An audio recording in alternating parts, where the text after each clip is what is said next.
Assalamualaikum warahmatullahi wabarakatuh. Waalaikumsalam. Hamdan wa syukranillah, salatan wa salaman ala rasulillah, la haula wa la quwata illa billah, amma ba'du. Yang kami hormati Bapak Dr. Sungkowo MSI, Majelis Dikdasmen PP Muhammadiyah. Yang selanjutnya Bapak Dr. Ari Wibowo, Staf Direktorat SMK, Direktorat Jenderal Vokasi Kemendikbudristek. Bapak Prof. Hilman Latif, MA PhD, Ketua Lazismu Pusat. Beliau bertiga insya Allah akan menjadi pemateri pada kegiatan webinar mempertahankan keberlangsungan sekolah madrasah pesantren Muhammadiyah di tengah gelombang pandemi COVID-19. Dan selanjutnya juga menyapa seluruh peserta, tapi ini menyapanya dengan pantun ya, biar tadi semangatnya tumbuh lagi, semangat menggerakkan dan menggembirakan. Dari Papua, mudik ke Salatiga. Mampir sebentar, minumlah ronde. Selamat pagi untuk semua, Guru Muhammadiyah dari Sabang sampai Merauke. Nah ini mantap. Ya. Alhamdulillah, terima kasih karena bapak-bapak pemateri yang luar biasa, ketiganya sudah hadir di room Zoom. Ya, ini sungguh suatu momentum yang luar biasa, teman-teman semangatnya menerima WA, menerima telepon, saya belum bisa masuk, saya belum bisa bergabung. Bagaimana ini? Sabar ya. Pokoknya antri terus. Nanti tunggu sampai masuk. Nah, alhamdulillah ini wujud semangat kebersamaan kita dalam tadi menggerakkan dan menggembirakan. Oke, pada kesempatan ini saya Sutomo PP FGM dan juga Kepala SMP Muhammadiyah Plus Kota Salatiga diberi mandat untuk mengantarkan atau menjadi moderator pada kegiatan webinar mempertahankan keberlangsungan sekolah madrasah pesantren Muhammadiyah di tengah gelombang pandemi COVID-19. Karena mengingat waktu, ya ini terus akan berjalan dan bergulir. Saya yakin bahwa pemateri-pemateri yang insya Allah akan memberikan pencerahan dan inspirasi pada kita semuanya, guru Muhammadiyah se-Indonesia ini.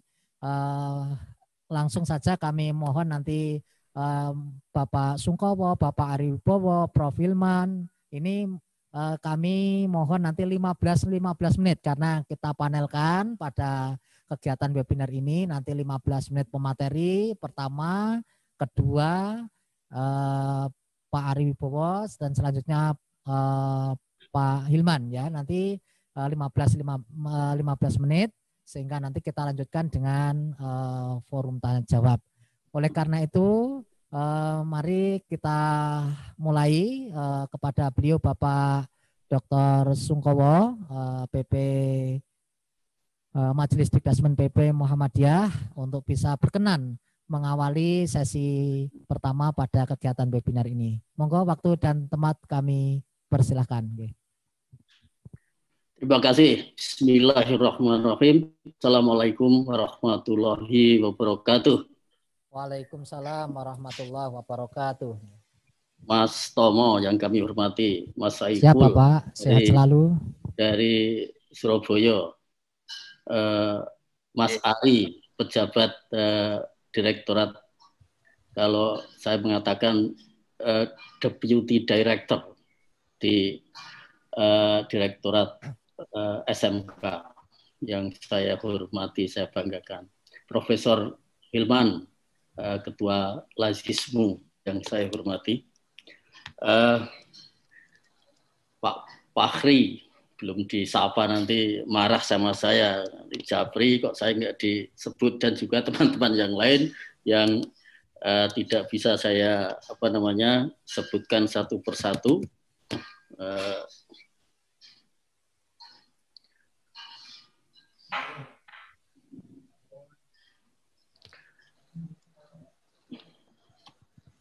Ibu Bapak sekalian, para kepala sekolah, guru, dan semua teman-teman yang hadir di webinar ini, selamat pagi. Sebenarnya kalau judul kita itu bukan pandangan majelis ya, tapi itu lebih kepada kebijakan Majelis Dikdasmen dalam keberlangsungan sekolah Muhammadiyah di tengah gelombang pandemi COVID. Jadi saya sedikit kita revisi, itu bukan pandangan tapi lebih ke kebijakan. Ibu Bapak sekalian, saya tidak akan lama-lama, tetapi kita akan refresh mengenai kebijakan kita, kebijakan Majelis Dikdasmen, bahwa kita kembali kepada visi kita, bahwa visi Majelis Pendidikan Dasar dan Menengah itu adalah untuk mengembangkan fungsi pendidikan dasar ini, mencakup sekolah, madrasah, pesantren yang berbasis al-Islam kemuhammadiyahan secara holistik, integratif, bertata kelola baik, serta berdaya saing dan berkeunggulan. Ini adalah visi kita. Nah, kita selama ini memiliki, kalau data-data kita yang dari Dapodik ini yang sudah terakreditasi sekolah kita ini, SD, SMP, Madrasah Sanawiyah, MA dan sebagainya, ini sekitar 6.500 sekolah. Nah, ini semuanya sudah terakreditasi. Nah, kemudian Ibu Bapak sekalian, kita juga merefresh bahwa pendidikan dasar menengah ini memiliki program kerja yang sudah ditetapkan pada muktamar yang terdahulu, yaitu meliputi program jaringan, aksi, kemudian aksi pelayanan, sumber daya manusia, kemudian organisasi dan kepemimpinan, kemudian juga sistem gerakan. Ini adalah program-program kerja yang harus kita laksanakan paling tidak sampai dengan muktamar yang akan datang. Ibu Bapak sekalian, ini yang tertulis di sini nanti bisa diperdalam juga, karena kebijakan Majelis Dikdasmen PP Muhammadiyah yang kita sampaikan di sini adalah merupakan kebijakan dalam rangka kelangsungan hidup, kelangsungan berjalannya proses pembelajaran di sekolah-sekolah Muhammadiyah.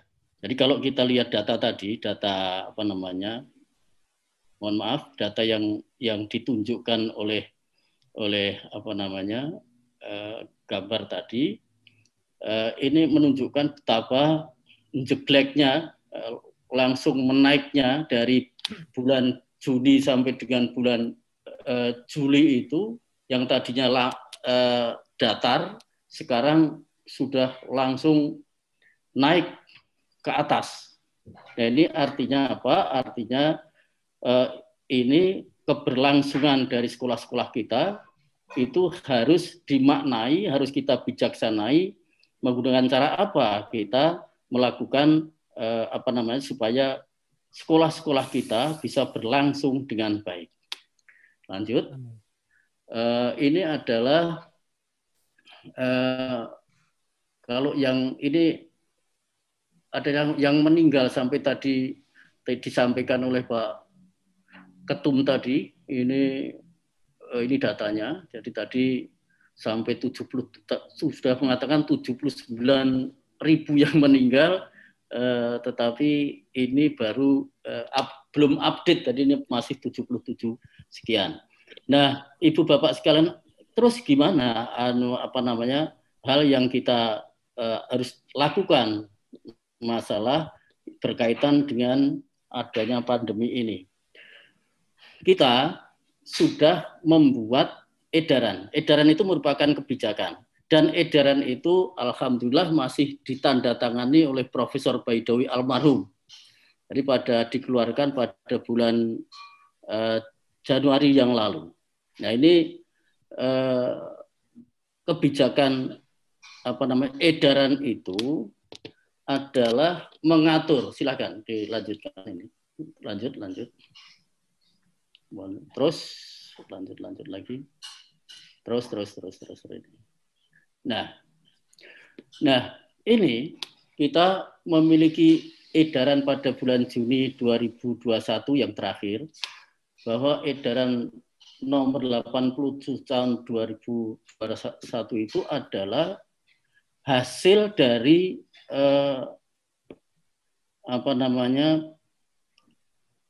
hasil dari rapat kita, hasil dari pertemuan-pertemuan kita, baik dengan MCCC, dengan Lazismu, dengan pesantren dan sebagainya. Maka dalam pelaksanaan dalam pelaksanaan proses pembelajaran ini, kita memprioritaskan atau mengutamakan keselamatan jiwa dan kesehatan peserta didik, santri, kiai, ustadz, guru, pamong, musrif, dan tenaga kependidikan yang lain. Ini adalah faktor utama yang harus diperhatikan oleh kita masing-masing. Ini ada di di edaran. Barangkali teman-teman kepala sekolah, guru belum membaca edaran ini. Diharapkan nanti edaran ini kita ulangi lagi, kita viralkan bahwa ini adalah merupakan kebijakan dari Majelis Pendidikan Dasar dan Menengah. Nah, kemudian karena penyebaran dan penularan wabah COVID-19 itu belum menunjukkan pelandaian dan penurunan, maka kita sekolah-sekolah secara teknis itu melakukan protokol kesehatan, protokol COVID 5 M tadi, yang tadinya hanya 3M kemudian menjadi 5M, yang semuanya saya kira sudah diketahui oleh teman-teman semua. Nah, kembali kepada tadi Ibu Bapak sekalian, karena dalam melakukan daring ini masih harus terlaksana. Dilanjutkan, silakan. Mohon, Mas. Ya. Nah, kemudian di samping ini adalah bagaimana kita contoh-contoh saja mendesain pembelajaran. Jadi kalau nanti pada akhirnya kita ini melakukan blended learning, melakukan luring, maka diharapkan nanti bisa shifting atau sistem bergiliran dengan istilahnya disesuaikan dengan kondisi lapangan, kondisi sekolah masing-masing. Kita tidak bisa menyamaratakan, tetapi yang jelas kita harus jangan sampai di dalam proses pembelajaran itu malah membuat kerumunan. Paling tidak kita hanya bisa tatap muka itu hanya diskusi dengan guru dan sebagainya. Ini paling lama dalam satu hari itu 4 jam. Ini yang di dalam edaran itu kita lampiri juga dengan SOP, Ibu dan Bapak sekalian. Nah, SOP ini diantaranya sudah mengatur teknis-teknis ini, tetapi ini bukan harga mati, bisa sesuaikan dengan kondisi sekolahnya masing-masing. Kita lanjutkan. Mohon maaf, masih 5 menit lagi, Bapak. Oh iya. Makanya ini supaya saya supaya cepat selesai kalau kita lanjutkan. Ini hanya contoh-contoh aja, kita lanjutkan aja terus, kita teruskan. Nah, pada prinsipnya kita ini mengharapkan bahwa skema mandiri ini, skema ini adalah merupakan mandiri dari sekolahnya masing-masing. Jadi dapat dikembangkan oleh madrasah, pesantren, dan sebagainya sesuai dengan kondisi tertentu. Tetapi ini di dalam melaksanakan baik luring ataupun daring, ini kita tidak lepas dari tidak lepas dari konsultasi dan komunikasi dengan PWM dan PDM, PCM, PPN, dan juga orang tua siswa. Nah, dengan demikian maka kita akan mendapatkan, nah ini kan dengan daring ini ada hal-hal yang tadi disampaikan, ada ruginya, ada untungnya. Nah, untungnya itu orang sudah ber-IT. Tapi kerugiannya juga ada bahwa orang-orang anak-anak kita yang sudah secara testimoni anak-anak kita tadi bahwa dia tidak bisa ketemu teman-teman dan sebagainya. Jadi secara sosiologi itu merugikan bagi anak murid kita. Nah, ini tetap kita walaupun dengan daring, dengan jarak jauh dan sebagainya, pembelajaran jarak jauh, ini kita tidak akan mengurangi, insya Allah tidak akan mengurangi kualitas dari proses pembelajaran kita. Dan pembelajaran kita ini, Bapak-Bapak sekalian, proses pembelajaran kita ini mudah-mudahan tidak hanya seperti homeschooling, tapi kita juga harus secara holistik kita mengetengahkan metodologi pembelajaran, memperkaya konten, dan sebagainya sesuai dengan kaidah-kaidah pendidikan Muhammadiyah. Saya kira itu yang saya sampaikan, nanti diskusi saja karena ini sebenarnya banyak sekali slide-slide yang harus disampaikan, tetapi karena kita hanya diberikan waktu hanya 15 menit, saya kira kita akhiri saja dan mohon maaf. Assalamualaikum warahmatullahi wabarakatuh. Waalaikumsalam warahmatullahi wabarakatuh. Alhamdulillah, luar biasa ya. Apa yang sudah disampaikan oleh Bapak Dr. Sungkowo berkaitan dengan kebijakan Majelis Dikdasmen PP berkaitan dengan kondisi pandemi ini tentunya menjadi ya rambu-rambu atau menjadi acuan bagi kita semua, tentunya disesuaikan dengan kondisi daerah kita masing-masing. Sudah hampir 2 tahun ini Bapak, ya kita terus berjuang, terus semangat dalam menjalani di lapangan ini untuk sekolah-sekolah Muhammadiyah se-Indonesia. Selanjutnya ini kami mohon pemateri Bapak Dr. Ari Wibowo nggih. Untuk bisa memaparkan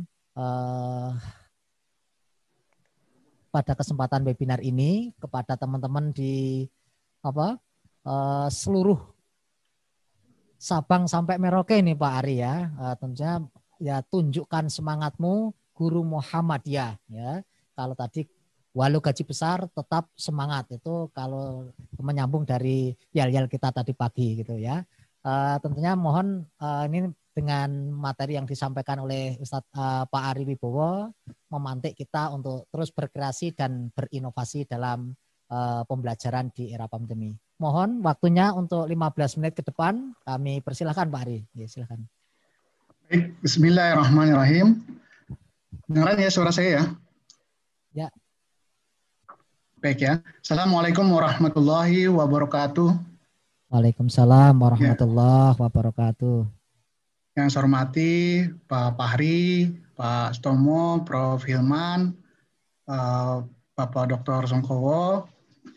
Terima kasih atas waktu yang diberikan kepada saya. Suatu kehormatan bisa berbagi cerita. Jadi saya pada kesempatan 15 menit ini tidak dalam hal mengajari Bapak Ibu guru-guru berkemajuan yang ada di Muhammadiyah. Saya hanya berbagi cerita, strategi yang saya miliki, ya, yang saya ketahui, yang saya pelajari selama saya mengabdi di Kemdikbud gitu ya. Nah, sekarang namanya Kemdikbudristek. Izinkan perkenalkan, nama saya Ari Wibowo Kurniawan. Jadi saya itu bukan pejabat ya. Saya adalah fungsional perencana ahli Madya ya. Tidak lagi menjabat karena pejabatannya hanya 2, yaitu direktur dan kasubag taus gitu ya. Sekarang itu. Jadi pada kesempatan ini saya akan berbagi pada Bapak Ibu, teman-teman sekalian terkait 3 hal. Yang pertama, yuk kita lihat tantangan kita dalam dunia pendidikan saat ini itu apa saja. Kemudian yang kedua, kondisi pembelajaran masa pandemi kita selama setahun yang lalu tuh seperti apa? Apakah Bapak Ibu teman-teman sekalian pernah mengevaluasi atau bertanya kepada siswa kita atau bertanya pada orang tua mereka puas apa tidak? Apakah ekspektasinya tercapai apa tidak? Nah, ayo kita evaluasi. Kemudian ada usulan strategi yang saya usulkan ya kepada forum guru Muhammadiyah, siapa tahu ini bisa bermanfaat buat kita semua. Yang pertama, tantangan kita Bapak Ibu, teman-teman sekalian, Indonesia saat ini sedang kena 3 hantaman besar. Yang pertama itu hantaman karena digital disruption. Disruption itu perubahan. Dan perubahan ini tambah cepat. Dengan adanya apa? 1, teknologi. Jadi sebelum pandemi ya, negara kita tuh lagi gaung-gaungnya tentang revolusi industri 4.0. Ya kan? Nah, dengan disrupsi digital tadi, itu media mati, retail mati, bank mati, travel juga sudah mulai collapse. Ya, apalagi food and beverage, apalagi pendidikan. Contoh misalnya, dulu kita lihat berita itu di koran, ya kan? Sekarang koran tidak ada lagi. Ya, semua pada lihat di televisi. Televisi digantikan dengan YouTube. Sekarang tidak lagi orang menonton televisi, tetapi lihat di YouTube atau di internet. Demikian juga retail, Pak, Bu, teman-teman sekalian. Coba lihat di sekitar Bapak Ibu sekalian ya.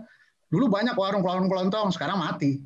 Semuanya pindah ke dalam marketplace. Ada Shopee, ada Tokopedia, ya, ada Bukalapak dan segala macamnya. Kemudian disrupsi yang kedua itu karena millennials. Anak-anak kita yang dididik oleh Bapak Ibu kita semua ini punya pola hidup, pola kebiasaan itu yang berbeda dengan generasi kita.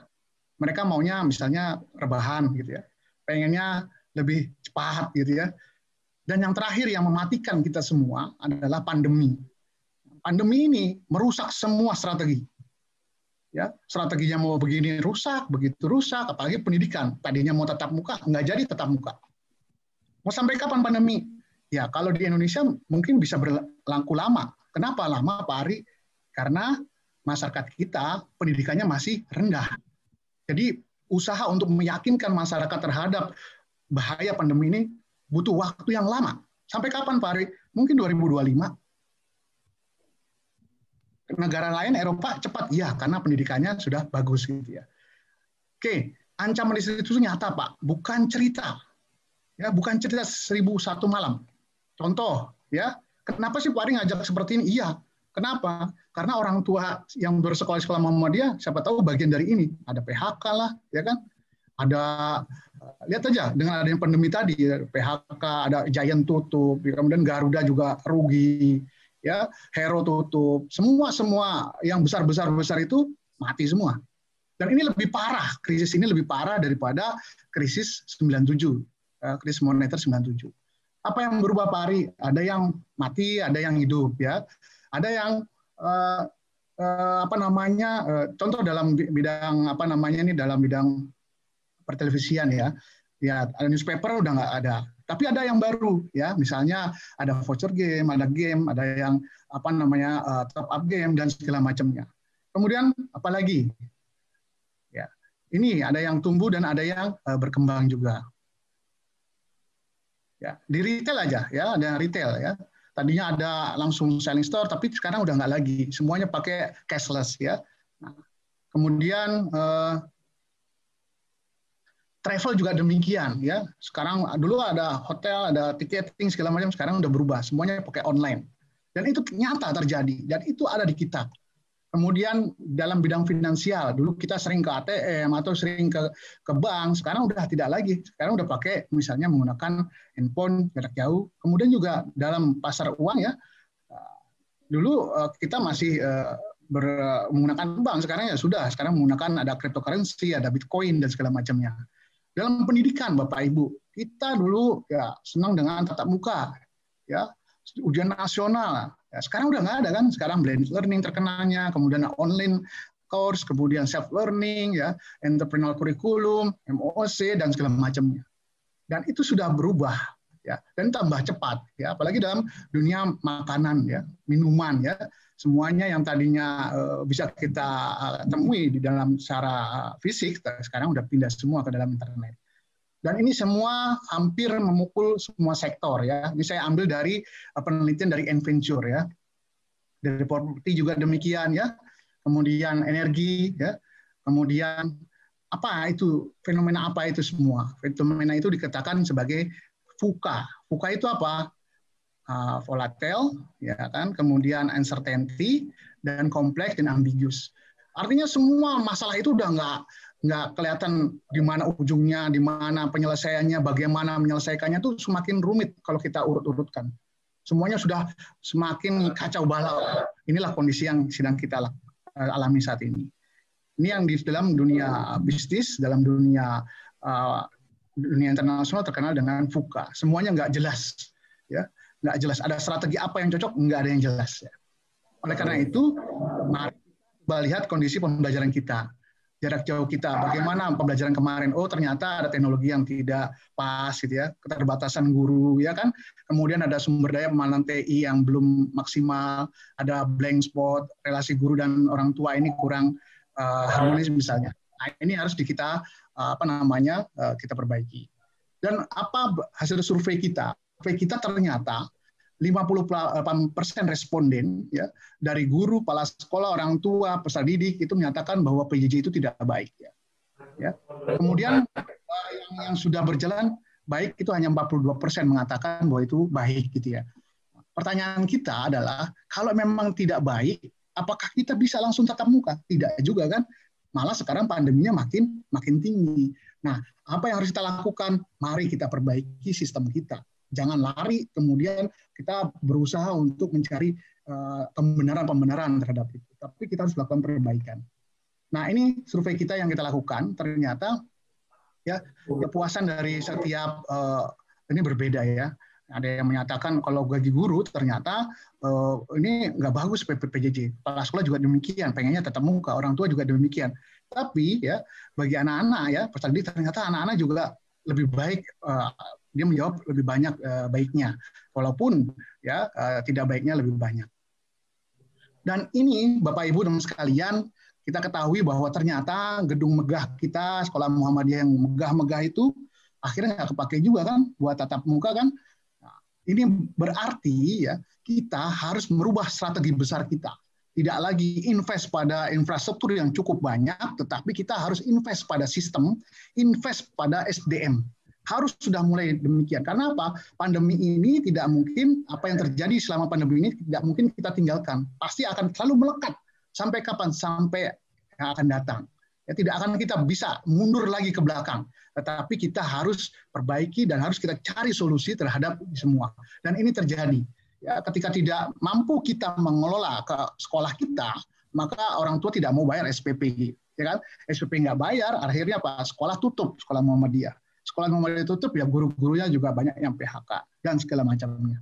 Oleh karena itu, mari kita bertahankan, mari kita cari solusi untuk bisa melewati ini semua. Ya. Beberapa usulan yang saya usulkan, yang pertama, untuk menghadapi semua disrupsi tadi, ada 3 pendekatan. Ada pendekatan personal, ada pendekatan organisasi, ada pendekatan teknologi. Personal tadi sudah dijelaskan oleh Prof. Haidar, ya. Kita harus punya keluasan mindset, ya. Hard set itu keikhlasan, ya. Abundant skill set itu artinya keluasan untuk kemampuan profesional yang tadi sudah dijelaskan. Kemudian organisasi sekolahnya. Organisasi sekolah juga harus efisien, ya, harus kreatif dan harus sinergi, bukannya gontok-gontokan di dalam sekolah Muhammadiyah karena perbedaan yang tadi. Ya, kemudian fleksibel dan sifatnya produktif, ya. Kemudian teknologi itu harus kita ikuti, jangan sampai kita ketinggalan, akhirnya kita inefisien. Dan caranya harus berkolaborasi. Kalau nggak punya infrastruktur, kolaborasi. Makanya harus kita perkuat adalah sistemnya. Ya, sistemnya, jangan infrastruktur bangunannya, tapi sistem dan SDM-nya.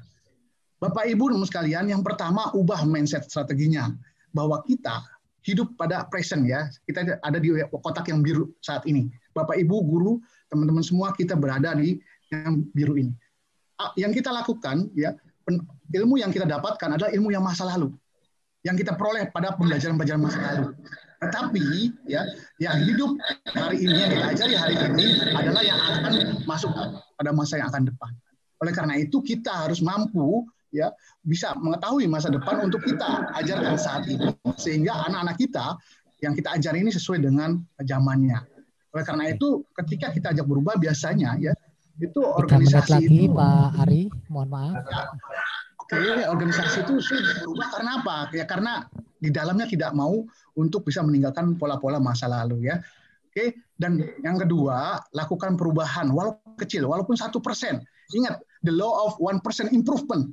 Lakukan 1%. Setiap hari kita lakukan 1%, maka 365 hari kalikan saja. Ya, itu rumusnya. Lakukan perbaikan. Kemudian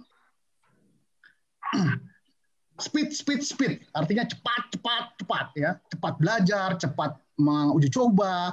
Kalau lebih cepat uji coba, tahu lebih cepat gagalnya, tahu bagaimana cara belajarnya, dan cepat untuk mengimplementasikan. Ini rumusnya.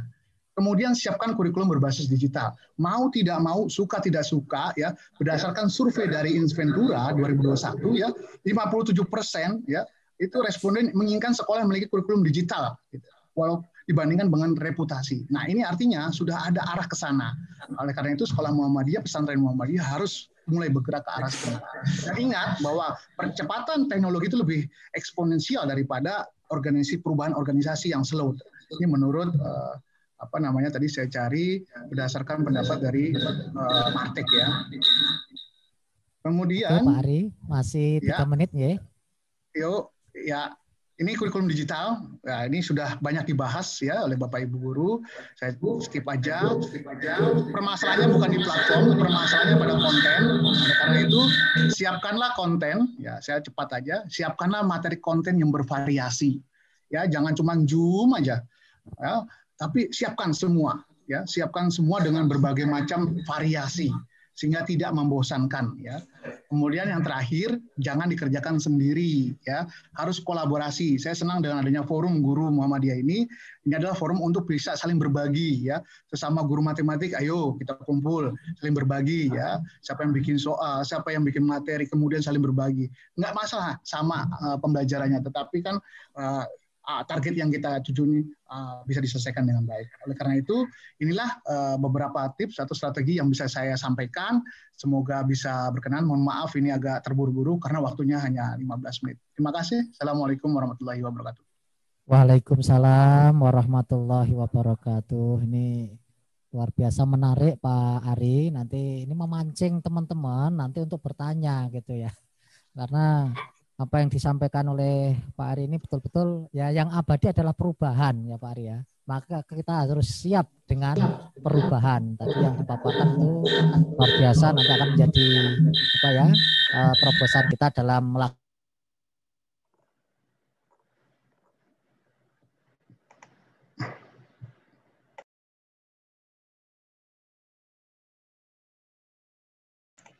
Enggak bersuara, Mas Tomo enggak bersuara, Mas. Unmute.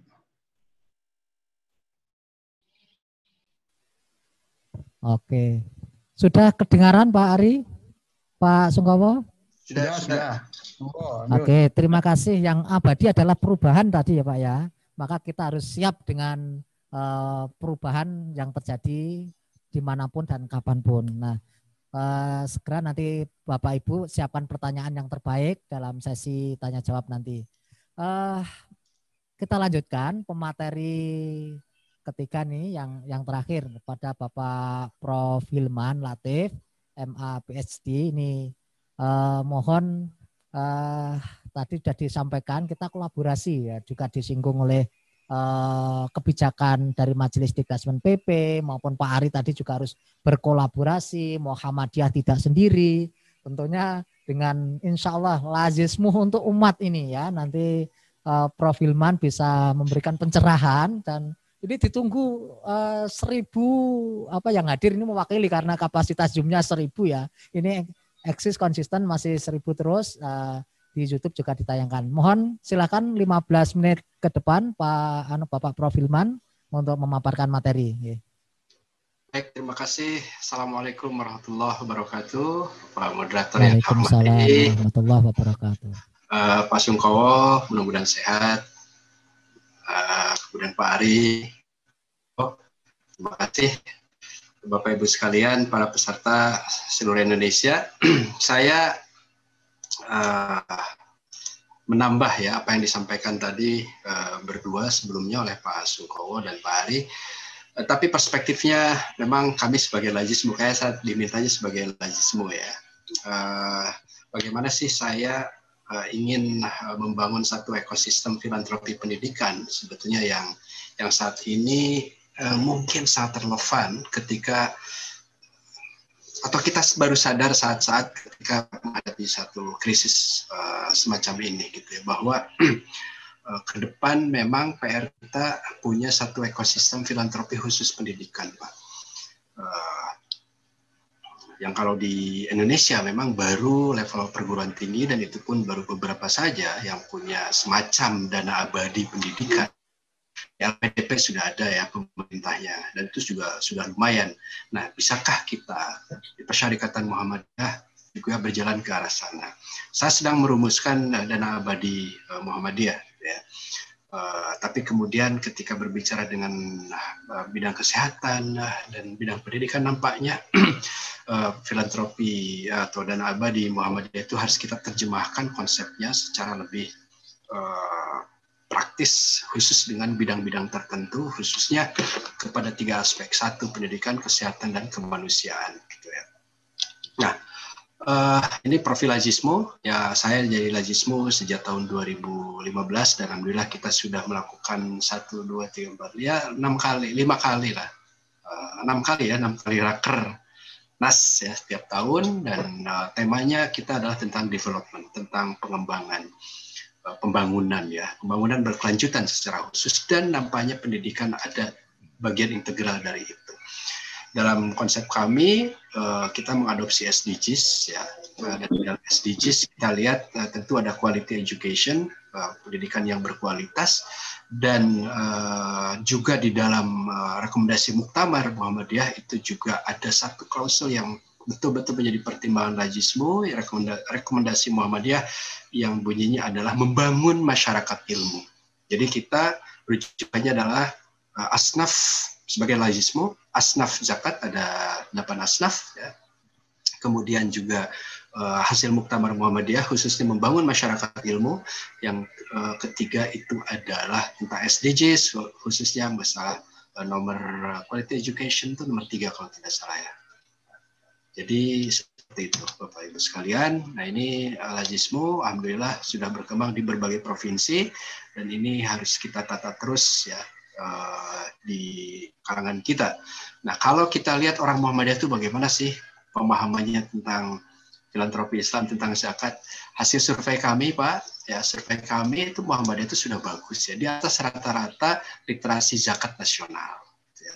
Artinya orang Muhammadiyah itu rada aware, knowledgeable gitu ya, sudah paham zakat itu apa, bagaimana prakteknya dan seterusnya. Tinggal, nah ini poin kita yang literasinya 80 sampai 84 tuh banyak Pak. Gitu ya. Dan kalaupun paling rendah ya 70, 74 itu sudah tinggi kalau dibandingkan dengan hasil survei Basnas ya secara overall di Indonesia. Ini warga Muhammadiyah.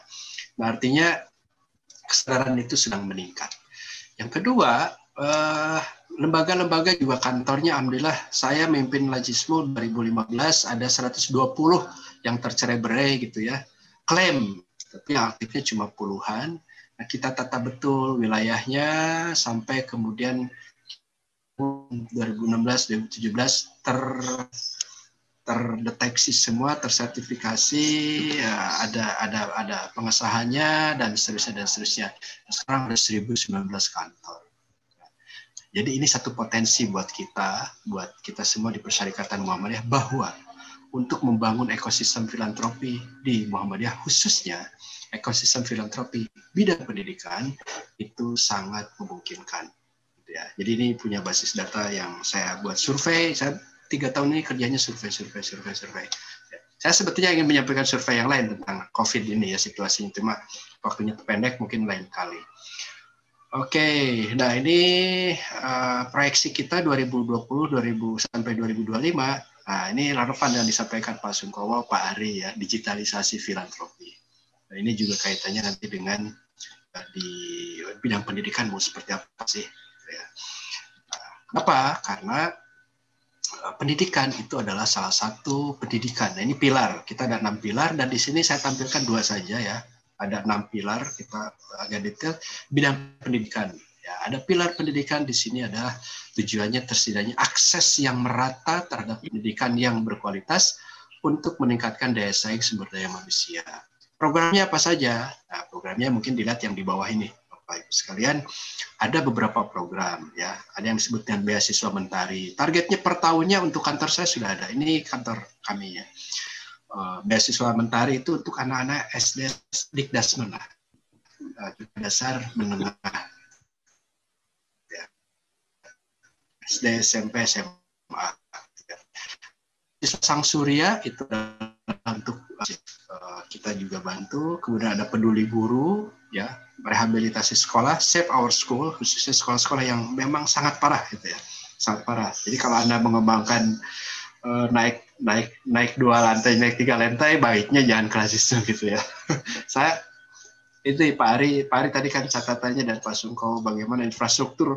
Memang di kita ini senang membangun, Pak. Orang Muhammadiyah itu senang sekali kalau sudah bangun fisik itu. Sampai kita itu bengong ya. Di masa pandemi itu, ya Allah, proposal untuk yang meningkatkan gedungnya jadi 3 lantai, wow, banyak sekali. Sementara kami perhatiannya kan sama sekolah-sekolah yang mau roboh, toh, Pak. Nah, jadi lajis itu agak lain gitu lah perspektifnya ya dalam infrastruktur itu. Kalau sekolah-sekolah yang sudah lama sekali, SD Muhammadiyah yang berdiri tahun 70 dan lain-lain, nah ini yang kita lebih perhatikan daripada menaikkan lantai sekolah misalnya. Kecuali kita dapat dana yang lain ya, insya Allah, karena ada beberapa juga.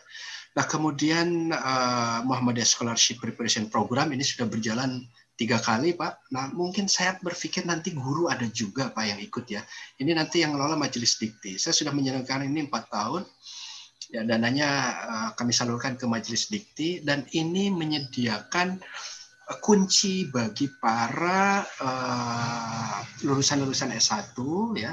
Kami tidak bisa memberikan beasiswa banyak untuk sekolah-sekolah itu, tetapi kita sediakan kuncinya yang bahasa Inggrisnya, IELTS-nya, TOEFL-nya itu dan dalam 3 periode yang terakhir kemarin, insya Allah sudah ada 20 orang di luar negeri, Pak. Ambil PSD, Pak Sungkowo. Ambil PSD, ambil master itu luar biasa. Di Taiwan, di Jepang, di Amerika, di Eropa. Gitu ya. Itu alhamdulillah, saya tidak cukup sukses. Dan target kami tidak semuanya harus ada juga dapat beasiswa di UGM, di UNY, apa gitu ya, bidang-bidang tertentu. Nah ini yang Muhammadiyah Scholarship Preparation Program. Ada juga tablet untuk pelajar, EduTabo. Nah ini current project beserta Dikdasmen. Nah ini juga menjawab tadi apa yang dibayangkan oleh Pak Ari ya tentang digital transformation di dalam mengajar. Dan Lajismu goes to campus atau to school itu sedang kita jalankan kerjasama dengan beberapa pihak. Salah satunya adalah Akademi Ilmuwan Muda Indonesia tentang pengayaan perspektif materi pengajaran ya untuk di bidang sains ya. Saya ada kenalan banyak di Almi dan kita kerjasama dan ini kita belum launching dan saya akan komunikasi lebih lanjut ketika ini sudah jelas dengan Dikdasmen. Nah, bagaimana dengan filantropi pendidikan? Nah, mungkin Bapak Ibu sekalian, bagaimanapun kita tidak bisa menyepelekan konsep-konsep yang ada di dalam Islam, termasuk juga wakaf, zakat, dan bantuan CSR. Kenapa demikian? Mungkin ke depan, saya tidak tahu, kalau izin sebuah sekolah didirikan itu, apakah ada persyaratan kemampuan pendanaan, Pak? what extent misalnya satu sekolah di Muhammadiyah itu harus berdiri.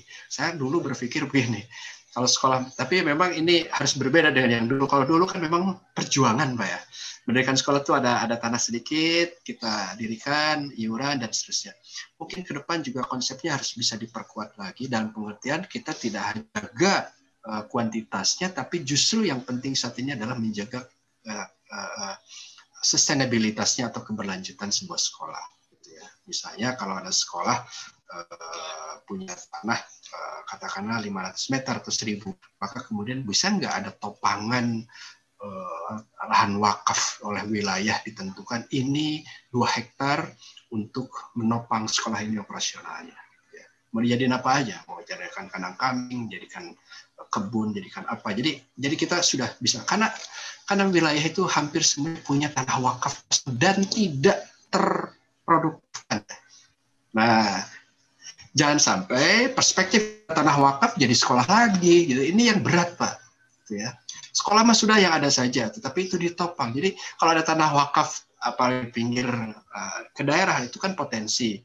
Tapi perspektif kita, mindset kita jangan mau didirikan sekolah lagi gitu. Tapi justru ini menjadi sumber keuangan yang mungkin bisa menopang sekolah. Nah, saya berpikiran seperti itu. Zakat sedekah harus mulai kita pola lagi yang terutama untuk sedekahnya ya. Kemudian bantuan-bantuan CSR, sinergi amal usaha lain. Misalkan sebuah rumah sakit kita targetkan mengalokasikan sekian juta per bulan. Ya, bukan iuran untuk dipakai operasional. Bukan dipakai operasional. Misalnya satu rumah sakit katakanlah 1 miliar 1 tahun, perguruan tinggi 1, 2, 3 miliar 1 tahun, tapi bukan operasional. Itu betul-betul khusus untuk dana abadi. Dana abadi tidak boleh habis. Kan? Tetapi karena spend kita, mohon maaf ya, untuk COVID itu tahun lalu 300 M Pak dalam beberapa bulan 300 miliar, Anda bayangkan. Nah, itu kan semua habis. Bisakah kita memikirkan lagi cara kita mentreatment uang gitu ya, bahwa ada kalanya uang itu harus dikelola sebagai sebuah dana abadi yang dimanfaatkan untuk misalnya guru, kesejahteraan, untuk sustainabilitas sebuah sekolah, dan itu adalah hasil dari kelolaan ini.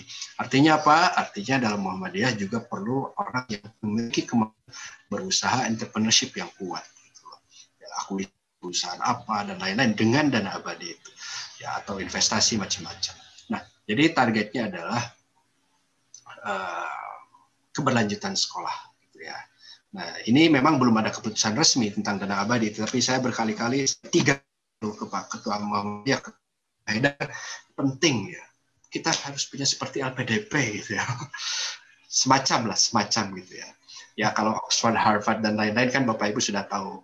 Al-Azhar itu kan sebuah lembaga terkaya Mesir, itu Al-Azhar bukan negaranya. Kenapa? Dari wakafnya itu kan luar biasa.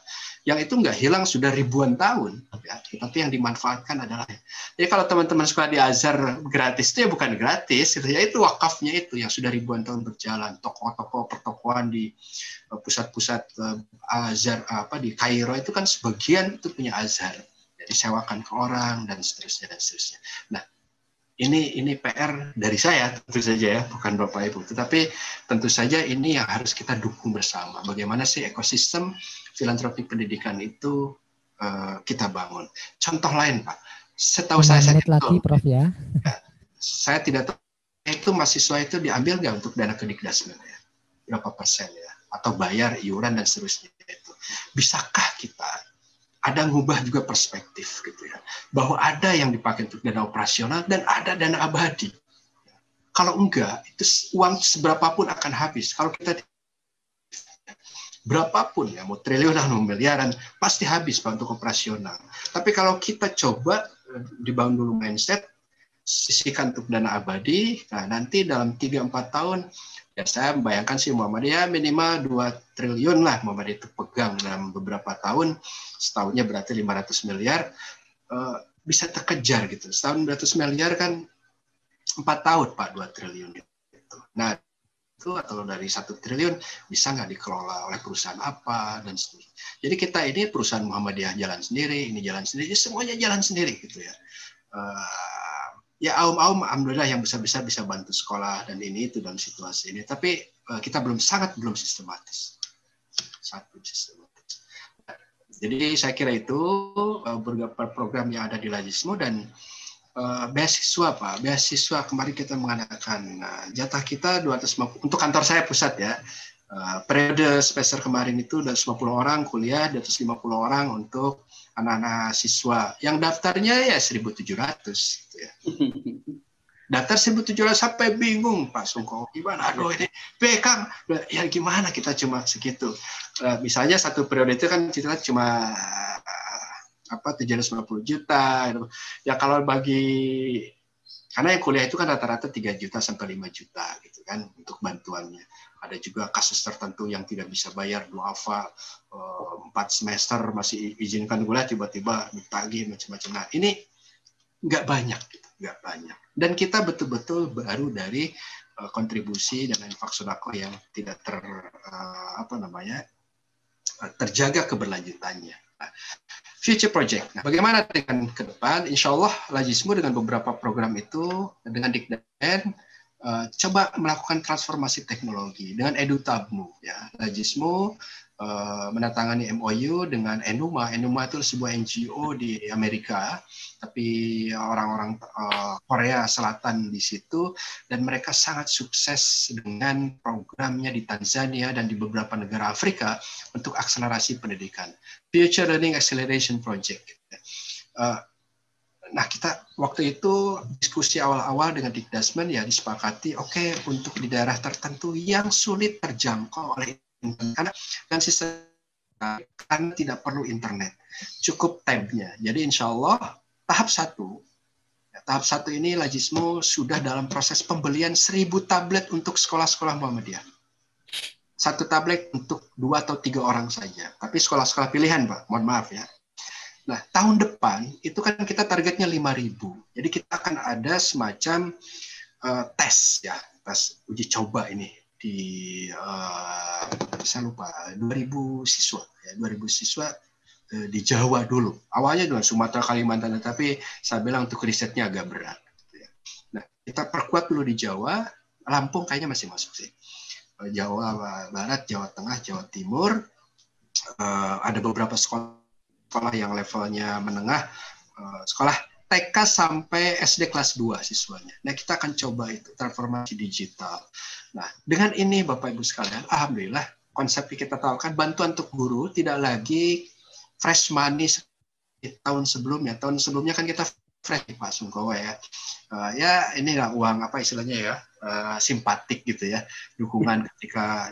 Nah, kalau sekarang insya Allah sudah kita atur, setidaknya sebagian guru-guru itu karena ratusan yang terlibat.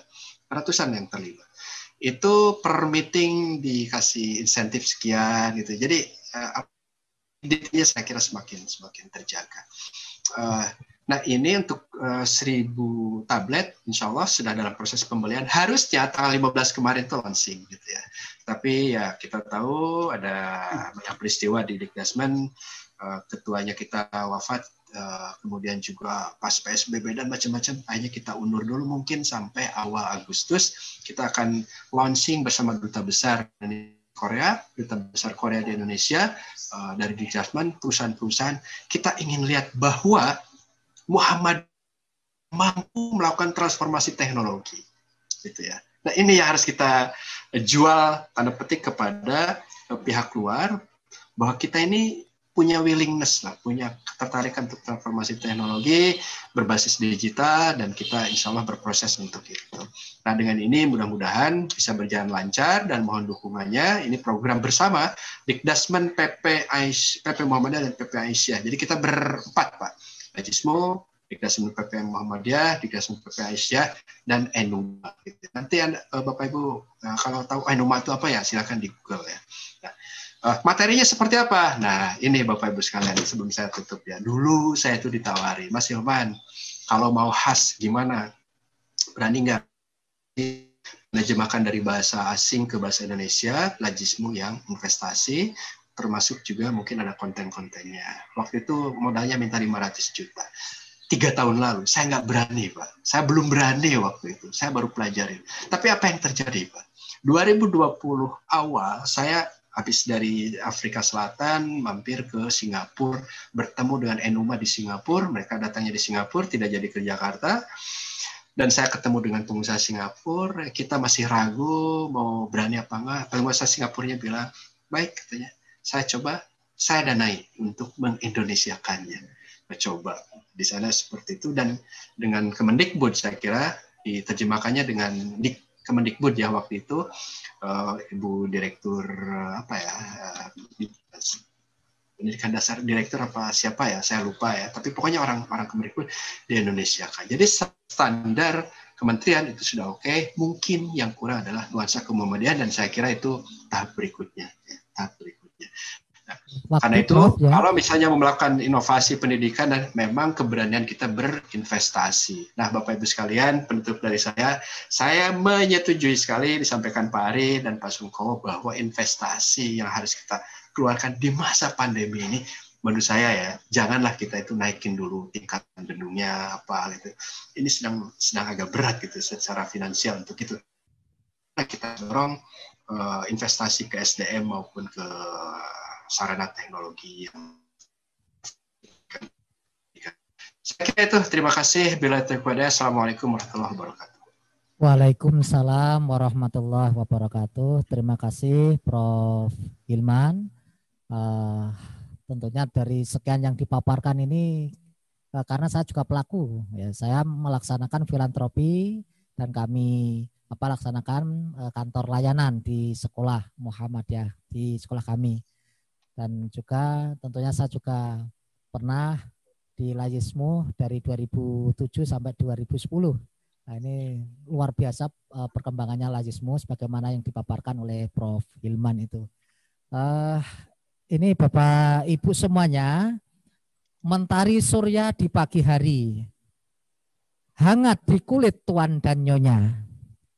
Sesi materi kita sudahi. Kami buka untuk bertanya. Nah, ini dari 3 pemateri ini tadi, yakin semuanya nyambung kalau kita menyimak dari Pak Sungkowo, Pak Ari, kemudian Pak Hilman.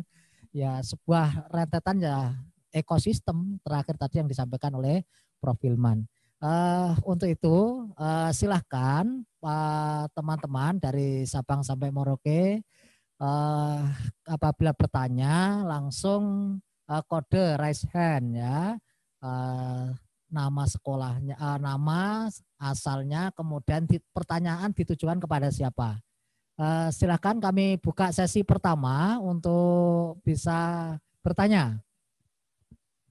Ini Bu Yeni Muharromah, ini dari mana ini? Bisa di-unmute?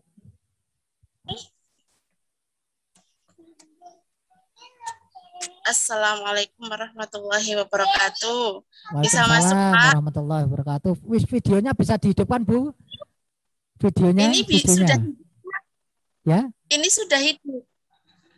Oh, di sini belum kelihatan itu lah. Ini nggak apa-apa, nanti dicerahkan oleh Pak Ari ini ya. Kalau gimana Pak Ari ini? Ini di mana? Silakan. Baik. Lanjut aja Pak, lanjut. Perkenalkan, nama saya Yeni Muharromah Pak, dari Madrasah Ibtidaiyah Muhammadiyah Al-Falah Kaliwiru Tuksono, Sentuluk Kulon Progo, Daerah Istimewa Yogyakarta. Oh, Yogyakarta. Silakan Bu. Oke, baik Pak. Untuk Madrasah Ibtidaiyah ini di lingkungan Muhammadiyah ini kan baru peminatnya kan masih sedikit ya Pak. Ada beberapa hal yang perlu kami sampaikan untuk di Kulon Progo itu memang dari segi perolehan siswa itu memang kalah jauh dengan, ya nggak jauh banget sih Pak, kalah dengan SD Muhammadiyah begitu satu. Kemudian berkaitan dengan dari Pak Ari tadi bahwa pendekatan personal, kemudian teknologi juga harus kita ikuti sebisa mungkin Pak, insya Allah meskipun kami itu di daerah desa kita mengikuti. Jadi pertanyaannya langsung pertanyaannya. Jadi begini Pak, yang pertama yang perlu kami sampaikan, saya tanyakan bagaimana agar kita itu tetap bisa 4.0 tapi di tengah masyarakat yang memang masih gimana ya Pak, untuk IT-nya itu kurang karena berbagai alasan, entah itu ekonomi, entah itu memang pengetahuannya memang segitu dan lain sebagainya. Kemudian yang kedua berkaitan dengan bagaimana penggalian kita itu untuk investasi, Pak Hilman Latif. Karena begini Pak, kita berusaha juga, meskipun bos memang sedikit ya, apalagi pandemi ini kan banyak potongan. Nah ini bagaimana caranya kita memanajemen agar kita itu bisa investasi. Dan nanti bagaimana juga kita itu bisa menggandeng komite agar komite aktif untuk menggerakkan investasi tersebut. Karena kalau misalnya guru atau kepala sekolah itu double sebagai direktur usaha misalnya, itu akan sangat keteteran sekali untuk mengelola investasi untuk jangka panjang untuk membantu penghonorar guru. Itu 2 poin yang saya tanyakan. Terima kasih Pak. Assalamualaikum. Terima kasih Bu Yeni. Salam sehat, semangat selalu ya. Selanjutnya ini ada tadi Bu Subriana ya. Bu Subriana, silakan Bu. Masya Allah. Di-unmute Bu, di-unmute. Masih unmute itu. Silakan dipencet dulu. Nah, sudah silakan. Ya Pak, kedengaran. Oke, baik Pak. Bismillahirrahmanirrahim. Assalamualaikum warahmatullahi wabarakatuh. Waalaikumsalam warahmatullahi wabarakatuh. Perkenalkan nama saya Ibu Subriana dari SMP Muhammadiyah Tanjung Selor, Kalimantan Utara. Saya pertanyaan yang saya tujukan kepada Ayahanda Hilman Latif selaku Lasismu PP Muhammadiyah ya Pak. Jadi di sini kan sekolah kami ini masih baru Pak, jadi baru berdiri tahun kedua ini. Dan alhamdulillah di tahun pertama memang siswanya masih sedikit, masih belasan. Dan alhamdulillah di tahun kedua ini kami ada mengalami kemajuan penerimaan peserta didik baru. Jadi sudah 20-an ke atas. Nah, tapi karena kondisi seperti ini Pak, masa pandemi ini, jadi anak-anak memang tidak bersekolah ya kan Pak. Cuman di sekolah kami ini masih ada bangunan tapi masih belum layak pakai Pak. Jadi pertanyaan saya, apakah dari PP Lasismu Muhammadiyah itu bisa menurunkan dana untuk sekolah yang mungkin masih baru seperti kami ini Pak, seperti itu karena hanya belum kelar Pak, dan masih butuh juga untuk pengadaan sarana dan alat pengembangan sekolah lainnya. Oke. Terima kasih Pak, mungkin itu aja pertanyaan saya. Siap. Terima kasih kembali Bu Subriana, pertanyaan sudah jelas ditangkap ya. Selanjutnya untuk sesi pertama masih satu lagi. Silakan, itu ada Ustadz Pamuji itu yang pakai peci putih itu ya. Gimana? Silakan. Ini Ketua FKKS SDMI se-Jawa Tengah ini ya. Silakan Pak Kiai. Baik, terima kasih Ustadz Tomo, luar biasa sekali acara pada pagi hari ini. Yang saya hormati Bapak Menteri yang luar biasa. Baik, begini ya. Jadi tadi banyak disampaikan oleh pemateri bagaimana kita bisa melihat kondisi sekolah Muhammadiyah mungkin di daerah kita, di lingkup kabupaten, atau mungkin di lingkup provinsi, atau mungkin bahkan di Indonesia. Saya kemarin menarik apa yang disampaikan Pak Fahri ketika kita mengundang beliau, berapa sekolah Muhammadiyah yang kondisi sehat. Artinya sehat itu bisa menghidupi sendiri gitu ya. Gurunya juga lumayan sejahtera dan bisa memberikan materi-materi untuk penguatan gurunya sehingga tidak mengandalkan dari yang lain begitu. Yang saya tanyakan Bapak Ibu sekalian, kebijakan apa dari Majelis Dasmen PP terkait dengan kalau kita melihat ya sekolah-sekolah Muhammadiyah mungkin yang sehat umpamanya hanya 20% begitu ya. Yang lain sekolah-sekolah kecil. Jangankan untuk bersaing gitu ya. Mempertahankan sekolahnya tetap eksis terkait dengan tema kita pada pagi siang hari ini. mempertahankan keberlangsungan sekolah-sekolah Muhammadiyah di era saat ini, ketika kita melihat beberapa sekolah-sekolah Muhammadiyah mengalami penurunan jumlah siswa, kualitas, bahkan prestasinya, maka langkah strategis yang dilakukan oleh Majelis Dasmen, mungkin sampai ke bawah juga, mungkin juga dari FGM dan lain sebagainya, itu seperti apa sehingga sekolah-sekolah kita yang kecil-kecil ini tidak semakin kecil, namanya begitu ya, bahkan bisa mulai bertumbuh. Bertahan mungkin di masa sekarang sudah cukup bagus. Ketika tadi disampaikan oleh mungkin Pak Ari ya, terkait dengan ada, kita harus siap dengan berbagai perubahan, termasuk desain kurikulum yang sudah digital begitu. Kalau kita melihat di sekolah-sekolah kita, berarti banyak sekolah kita mungkin stakeholdernya belum begitu mumpuni untuk mengarah ke sana. Nah, ini kebijakan apa yang akan dilakukan begitu, Mas Tomo? Terima kasih. Assalamualaikum dari Jawa Tengah. Assalamualaikum warahmatullahi wabarakatuh. Untuk sesi pertama, ini ada 3 penanya terkait, juga ada untuk Pak Ari, untuk Pak Hilman, untuk Bapak Sungkowo. Ya. Yang pertama tadi dari Bu Zeni, bisa ditanggapi dari Pak Ari berkaitan dengan bagaimana kondisi sekolah yang di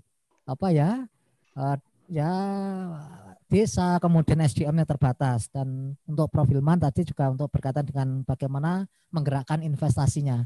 Silakan dari Pak Ari dulu. Ya. Baik, terima kasih. Mungkin apa yang saya sampaikan tidak bisa menyelesaikan semua masalah gitu ya, karena setiap masalah itu punya obatnya masing-masing ya. Yang di Jawa treatmentnya tidak sama dengan yang di luar Jawa. Ya, yang tahu masalah adalah Bapak Ibu sekalian, dan yang tahu solusinya adalah Bapak Ibu sekalian.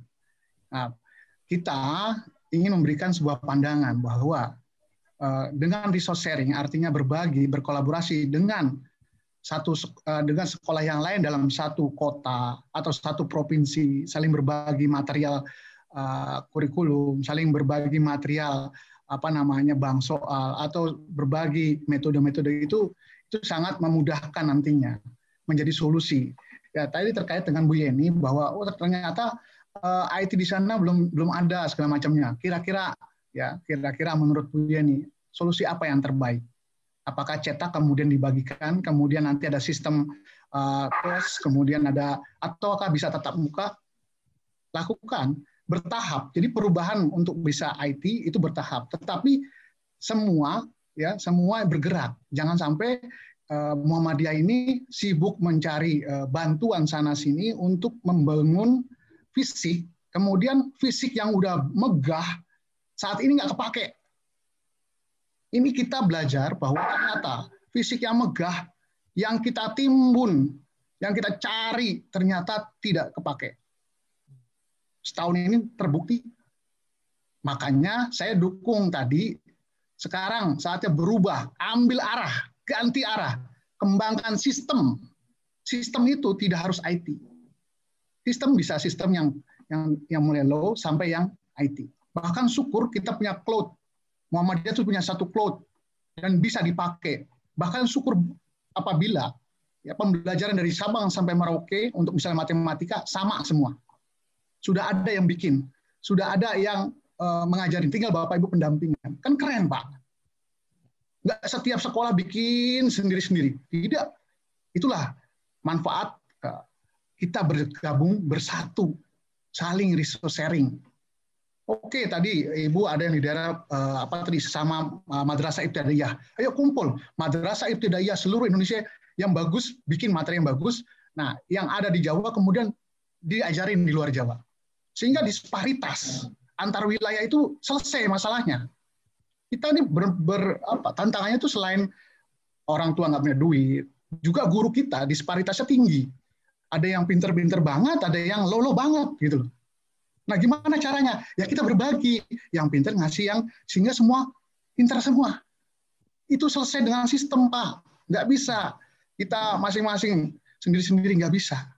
Berat. Kalau nggak, udah kalah.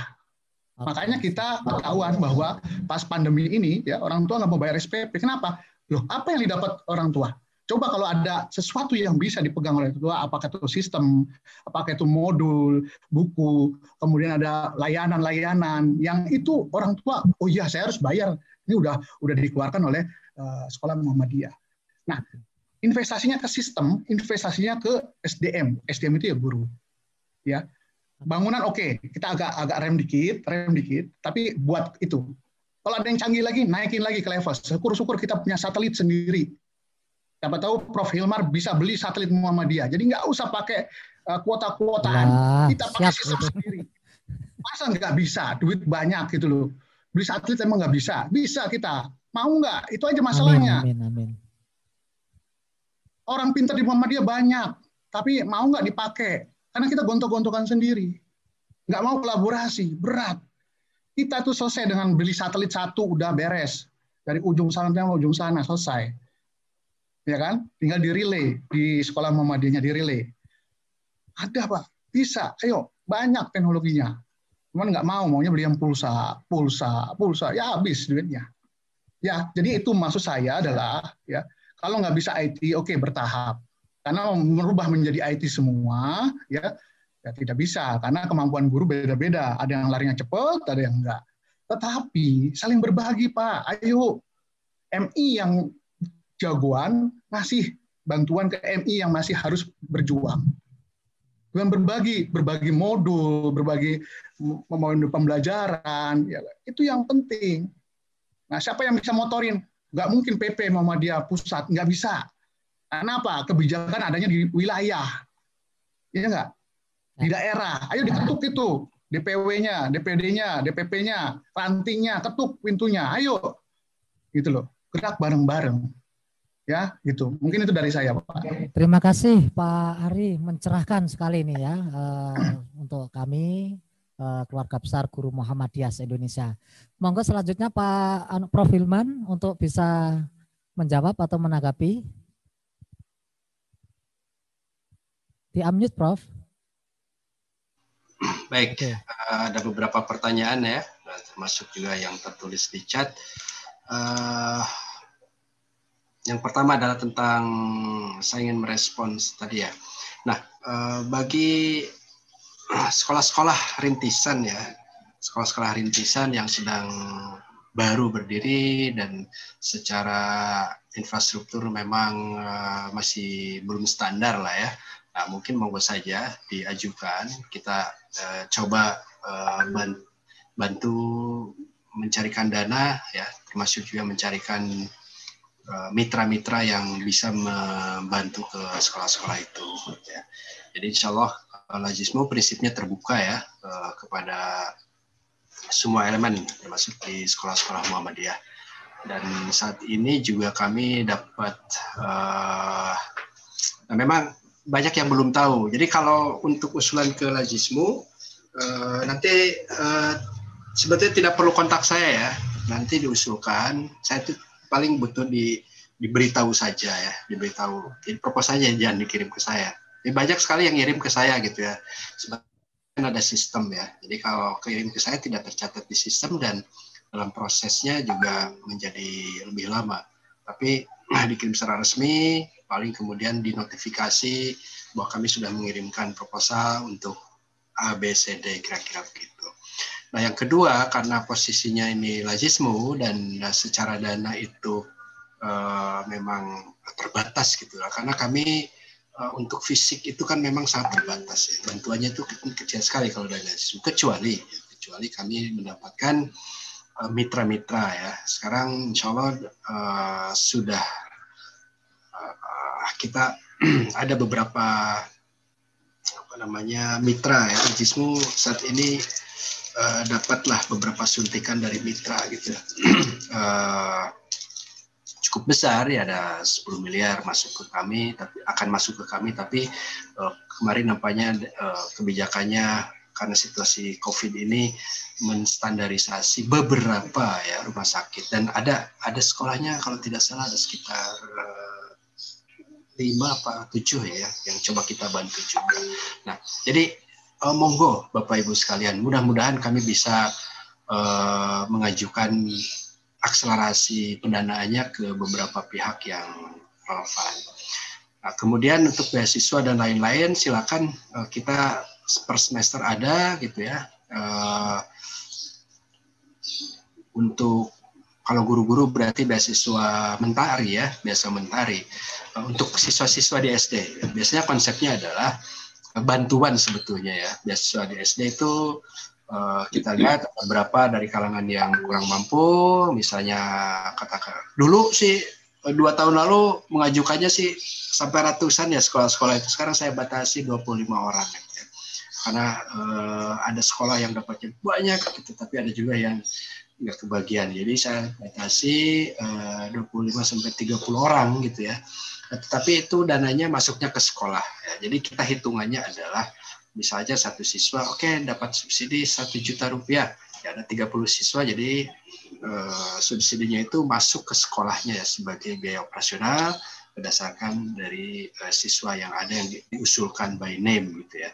Seperti itu karena memang laporannya. Nah, kemudian ya itu gitu ya. Jadi yang memang lagi itu kalau yang fisiknya besar gitu. Tapi kalau untuk sekolah-sekolah yang memang belum standar fisiknya ya kita akan coba bantu ya. Yang belum selesai ini itu gitu ya. Kita usahakan ya. Meskipun dananya mungkin tidak besar Ibu ya. Karena lembaga amil gitu. Ini kan lembaga amil zakat. Kita memang preferensinya lebih kepada gurunya ya. Dulu itu kepada gurunya daripada kepada bangunan fisiknya, meskipun akhirnya kita tetap masukkan SOS, Save Our School. Nah itu Save Our School itu konsepnya ya sekolah-sekolah yang lama sekali berdiri ya dan belum ada renovasi apapun, atapnya sudah bagaimana atau mungkin yang baru berkembang, insya Allah kita usahakan. Itu aja ya. Terima kasih. Terima kasih Prof. Hilman, dan itu sudah ada jawaban konkret untuk Bu Supriana ya. Bisa ditindaklanjuti. Selanjutnya monggo Bapak Sungkowo untuk menjawab berkaitan dengan kebijakan tadi Bapak. Iya, Mas. Makasih, ini pertanyaan Ustadz Pamuji tadi. Pamuji ya. Jadi kebijakan apa bagi sekolah-sekolah yang belum sehat? Itu sebenarnya sudah dijawab oleh Mas Ari tadi. Bahwa yang pertama itu adalah peningkatan manajemen pengelolaan sekolah. Jadi pengelolaan sekolah itu apa yang dimaksudkan di dalam memperkuat pengelolaan itu sebenarnya adalah di sini paling sentral itu adalah kepala sekolah. Itu yang pertama. Harus kreatif, harus menjadi pemimpin yang kuat.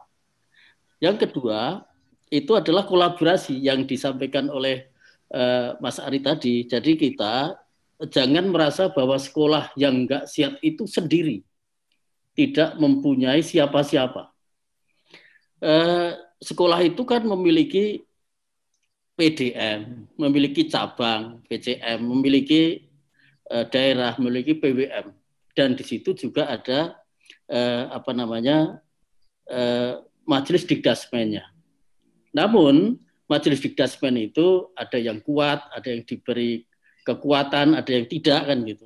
Nah, kita mengharapkan bahwa sekolah-sekolah yang tidak siap itu, pembina-pembina kita itu, baik cabang ataupun daerah ataupun bahkan wilayah, itu mengidentifikasi sebenarnya, harus mengidentifikasi sekolah yang siap itu kurang apa. Ayolah kita bangun bersama.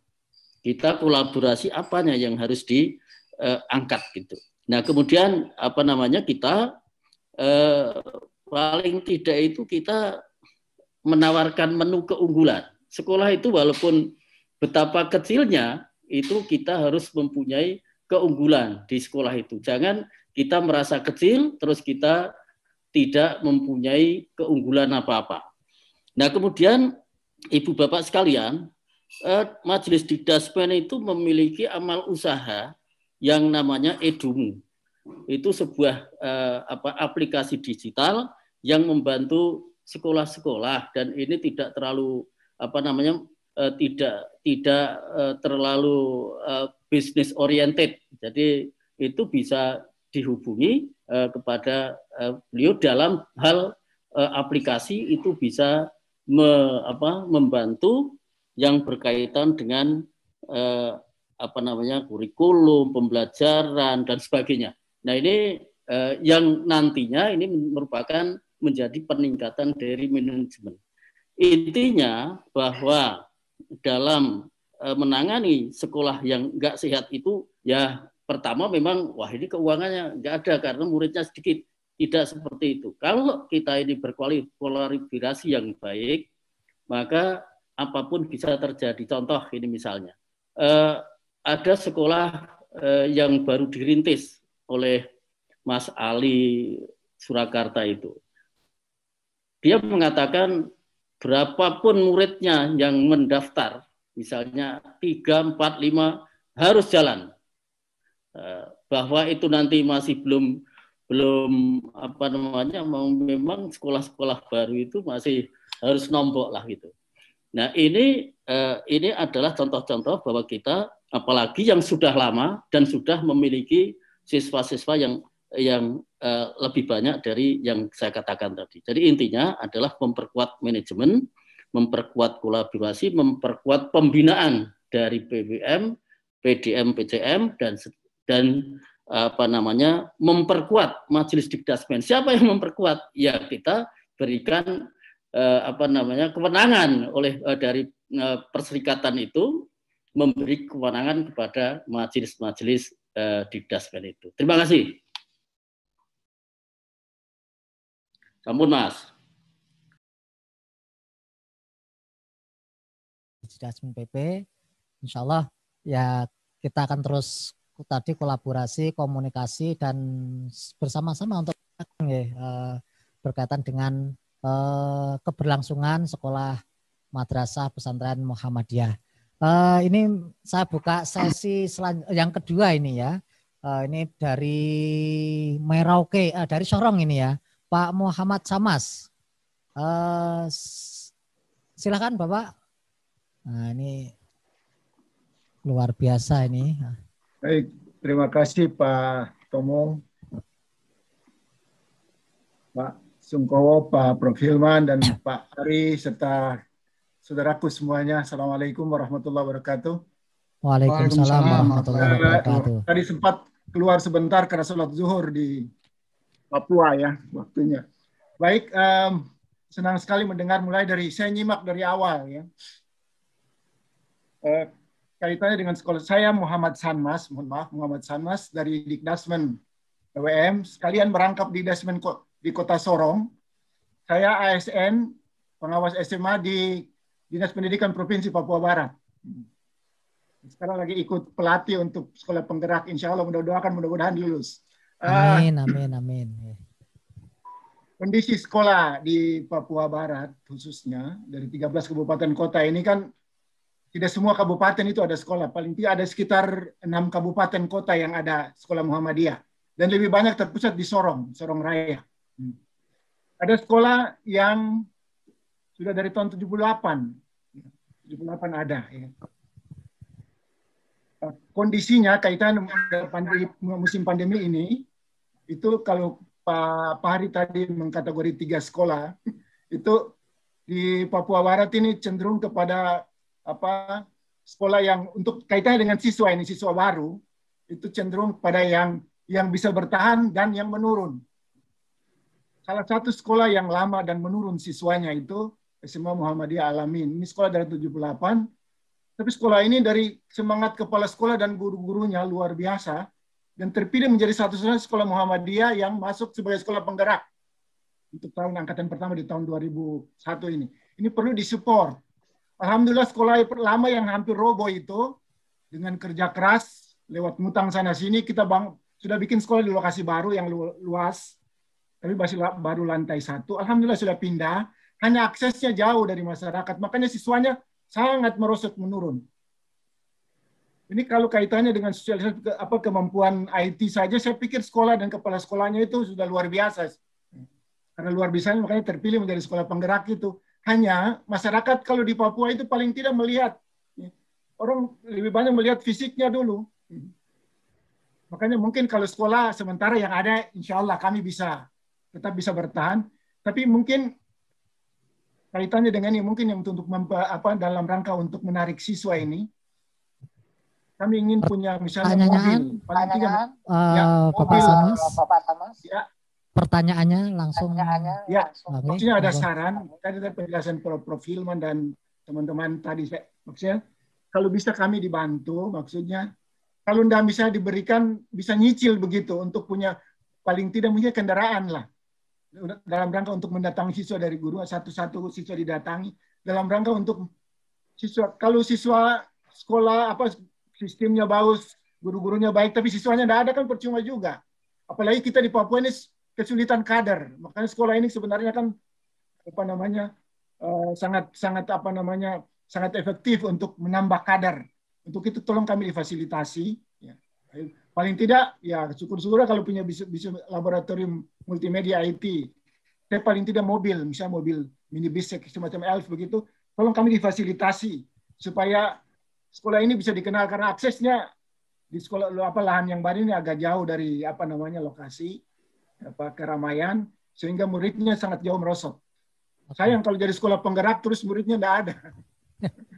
Mungkin begitu saja dari kami. Siap. Kalau penggunaan IT, ini sekolah pertama yang menggunakan Edumu, Pak, di Papua Barat, SMA Muhammadiyah. Itu yang paling pertama menggunakan Edumu. Yang sampai sekarang menggunakan Edumu. Dan kemampuan IT-nya luar biasa. Itulah. Begitu, mohon maaf. Terima kasih Pak Samas. Ya. Sehat selalu, semangat ya. Terima kasih, Alhamdulillah. Saling mendoakan. Masuk surga bersama. Ini berlanjut. Bapak Suwarno, ya, silakan. Ini dari Merauke juga ini ya. Silakan. Singkat pertanyaannya ditujukan kepada pemateri ya. Silakan Pak Suwarno. Siap, terima kasih Kiai Stomo. Bisa dengar suara kami ya? Dengar, jelas. Dengar. Alhamdulillah. Baik, salam hormat kepada Prof. Sungkowo, Prof. Hilman, dan Pak Ari, serta Kiai Stomo. Saya kenal beliau karena saya sebenarnya juga orang Salatiga, tapi memang sudah lama di Papua. Lebih dari 40 tahun saya di Papua, sehingga lebih familiar untuk di wilayah Papuanya. Apresiasi yang luar biasa kegiatan penyelenggaraan webinar pada hari ini. Sekalipun di hari yang sama kami sebenarnya ada 2 undangan untuk mengikuti hal yang sama, tapi kami lebih memilih kepada di rumah kami, di rumah Muhammadiyah, kami ingin mendengar banyak ilmu-ilmu yang diberikan oleh para pakar ilmu pendidikan di Muhammadiyah. Oleh karena itu apresiasi yang luar biasa kepada Prof. Sungkowo yang tadi sudah memberikan materi, pada Prof. Hilman, dan lebih-lebih juga kepada Pak Ari. Saya sedikit tertarik kepada Pak Ari tadi, kaitannya dengan beberapa tip-tip ya, upaya-upaya di dalam mengembangkan sekolah-sekolah Muhammadiyah di masa pandemi ini. Ada beberapa hal yang tadi beliau sudah sampaikan dan itu kami sudah lakukan di di sekolah kami di SMP Muhammadiyah Merauke yang jumlah muridnya kurang lebih saat ini sekitar 610 siswa yang terdiri dari 19 rombongan belajar, punya 19 rombongan belajar, Prof. Hilman, tapi kami baru memiliki 15 ruang belajar, sehingga masih ada 4 ruang belajar yang anak-anak masih numpang di gazebo. Itu yang gazebo itu yang biasa kita gunakan untuk ruang-ruang baca dengan ruang makan. Itu terpaksa kami gunakan menjadi ruang-ruang kelas. Tapi bersyukur di masa pandemi ini kami tidak butuh ruang kelas. Kami cukup memanfaatkan dengan dunia mayanya seperti itu. Tapi tidak ada salahnya, mungkin juga Prof. Hilman juga sedikit melirik, khususnya sekolah-sekolah di wilayah timur NKRI ini sebagai garda terdepan di batas NKRI, seperti itu. Memang di sini Prof. Hilman, kami juga punya Lasismu sejak tahun 2019, namun mereka belum memiliki SK secara resmi yang dikeluarkan oleh Lasismu. Ini nanti mohon perhatian, kami sudah beberapa kali komunikasi dengan pengurus pusat Lasismu, tapi sampai sekarang masih belum ada titik temu. Dan ini menjadikan catatan mungkin Prof. Hilman, kira-kiranya mungkin jadi perhatian teman-teman di Lazismu di sini juga luar biasa sebenarnya gerakannya, tapi karena sayangnya mereka tidak punya kekuatan hukum untuk mereka bergerak lebih leluasa. Itu yang pertama. Kemudian yang kedua, kembali kepada Pak Ari tadi, kaitannya dengan kolaborasi dan lain sebagainya, itu sudah kami lakukan di SMP Muhammadiyah sejak mulai dari sebelum pandemi sampai dengan berlangsungnya pandemi. Ada 12 mata pelajaran yang ada di situ. Setiap kami mengajar itu, setiap satu kali kami mengajar itu, dari 12 mata pelajaran itu kami memilih menganalisis KD yang mirip, sehingga satu kali melakukan sebuah kegiatan itu 12 mata pelajaran itu semua menginduk pada satu titik temu itu, sehingga minimal mereka bisa membuat satu karya, sekalipun karyanya itu tidak luar biasa, tapi paling tidak kolaborasi dalam mata pelajaran, antar mata pelajaran itu kami bisa lakukan dengan baik. Nah, harapan kami Pak Ari, bolehlah kemudian kiranya kolaborasi ini bukan hanya sebatas di internal sekolah saja. Kalaulah boleh kemudian seperti tadi Pak Ari juga sampaikan, di forum ini nanti kemudian bisa menyimpulkan kira-kira mungkin bisa diambil langkah-langkah bahwa sekolah-sekolah di Jawa atau guru-guru yang di Jawa sana tidak ada salahnya nanti suatu saat bisa mengajar di tempat kami, khususnya di Papua. Oke. Sehingga hal yang sama pun juga kami juga diberikan kesempatan, mungkin sesekali kami diberikan ruang untuk kemudian kami bisa merasakan mengajar di Jawa sekalipun tempat kami ini berjauhan. Ini menjadikan forum yang luar biasa. Ya. Masih banyak sebenarnya yang ingin saya tanyakan, Kiai, tapi saya sangat menghormati teman-teman sudah antri untuk bertanya, saya yakin itu, sehingga mungkin cukup sementara waktu itu aja yang bisa kami sampaikan. Terima kasih, sekalipun Pak kami sama-sama satu kampung, Kiai, ya. Tapi jarang ketemu. Saya terakhir kemarin bulan Juni kemarin saya sempat ke Solo Tigo juga, cuma sayangnya saya nggak bisa sempat mampir di kediaman. Pantun saya tadi ya di pertama. Siap, sehat selalu. Terima kasih. Assalamualaikum warahmatullahi wabarakatuh. Ini langsung karena memang waktu Bapak Ibu semuanya peserta webinar langsung dijawab oleh Pak Prof Hilman dan Pak Ari, atau mungkin nanti tambah Pak Songkowo. Silakan. Ya, terima kasih. Ya, namanya lembaga Amel ya. Jadi beginilah Pak Songkowo. Jadi beritanya sama semua. Ya, tapi kami kan harus mendengar ya. Ada dananya kita kasih, nggak ada dananya ya sampaikan. Ya, tapi kita kalau yang realistis dan sangat justifikasinya kuat, ya kita bisa maju juga ke yang lain ya, insya Allah. Nah, kemana mengenai pertama tadi mengenai Lazismu yang saya nggak tahu di Papuanya di provinsi apa mana yang tidak dapat legalitas itu ya. Nah ini Merauke Pak, Prof. Merauke. Kabupaten. Merauke itu ya tidak bisa ke Lazismu pusat karena Anda itu bagian dari wilayah.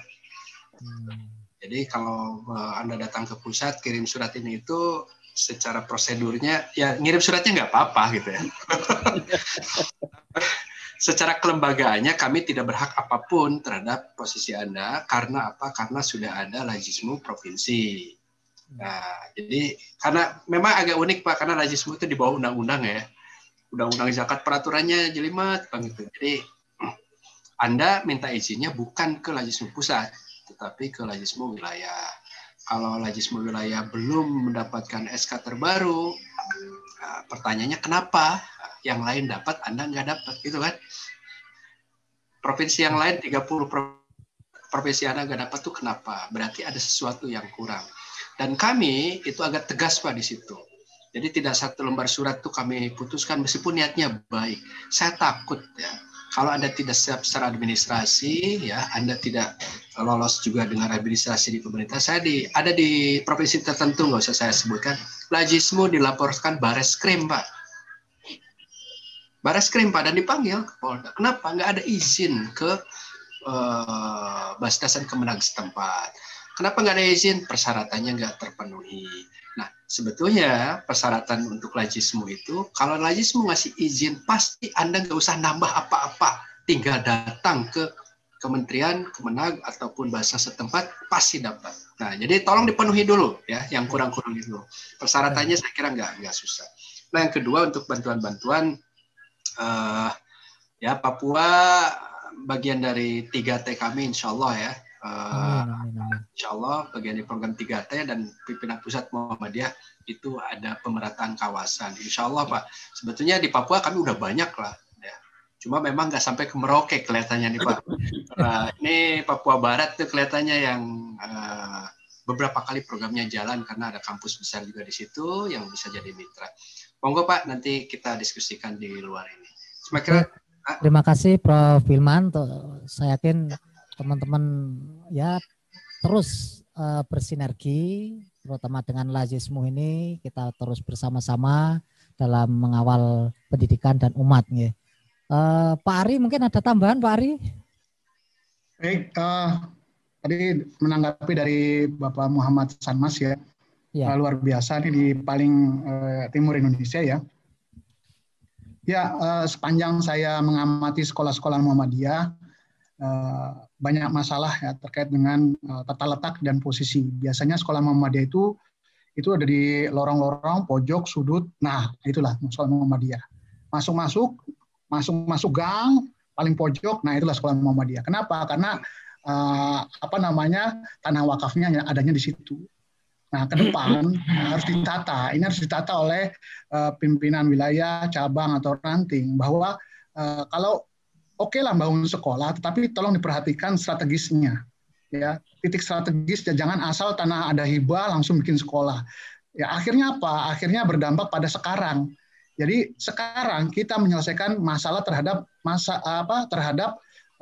masalah yang kita timbulkan sendiri, yaitu menentukan letak sekolah yang salah. Seperti tadi misalnya di Papua, letaknya tidak strategis. Cuman karena di situ ada tanah wakaf.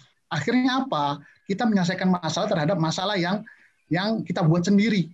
Nah, ke depan saya sih dorong teman-teman di wilayah, di dasmen wilayah, cabang segala macam, tolonglah, ayo duduk rapat, gitu ya, rapatkan, ditata lagi, kunjungi sekolah-sekolahnya. Saya yakin banyak pimpinan wilayah daerah nggak pernah datang ke sekolah, sehingga tidak tahu. Akhirnya sekolah berjuang sendiri juga susah sekali, luar biasa. Akhirnya tidak terjadi kolaborasi. Yang bisa melakukan kolaborasi adalah pimpinan wilayah, cabang, ranting. Itulah mereka engine dari kolaborasi.